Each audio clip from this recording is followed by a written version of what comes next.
Alors écoute Nicolas, j'ai eu la chance d'essayer cette Panamérica 1250 et je crois que toi aussi tu as eu le plaisir de la chevaucher. Ouais, j'ai eu ce privilège de pouvoir faire une bonne balade avec et je pense comme tout le monde, comme ce que tu as pu ressentir, comme ce qu'en dit toute la presse française et internationale, j'ai été bluffé par le travail d'Harley sur ce produit. Ouais. On ne nous attendait pas vraiment sur ce segment, l'esthétique a fait parler, a fait couler beaucoup d'encre.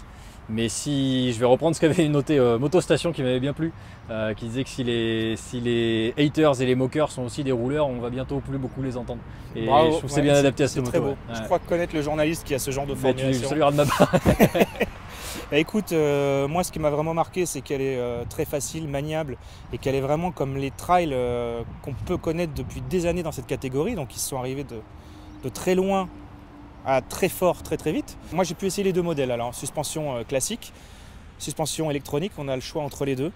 Le modèle haut de gamme c'est la suspension électronique avec la centrale inertienne, avec tout un tas d'équipements, l'éclairage de courbe.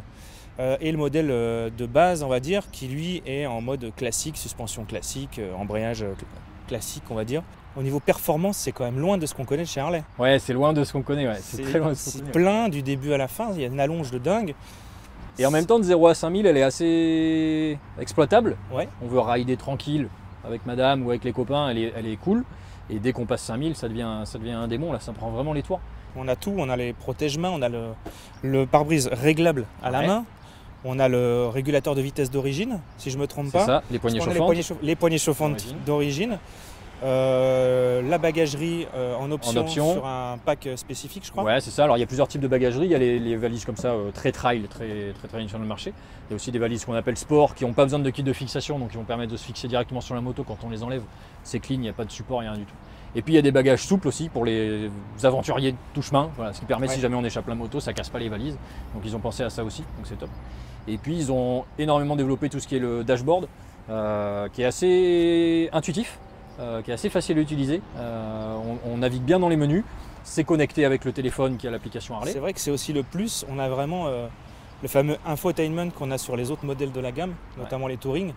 C'est assez proche de cet esprit logique, assez lisible. Et puis c'est tactile, on fait défiler les menus. Voilà, c'est tactile et ça c'est quand même assez rare sur les modèles à l'heure actuelle. Et moi je l'aime beaucoup en mode GPS. Bah, ça appelle à prendre la route et à voyager quoi. Ouais, ça appelle à voyager.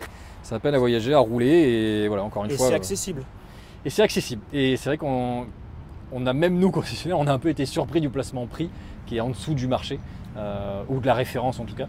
Et c'est super, ça va nous ouvrir des portes sur des nouveaux motards et donc pour nous des nouvelles rencontres.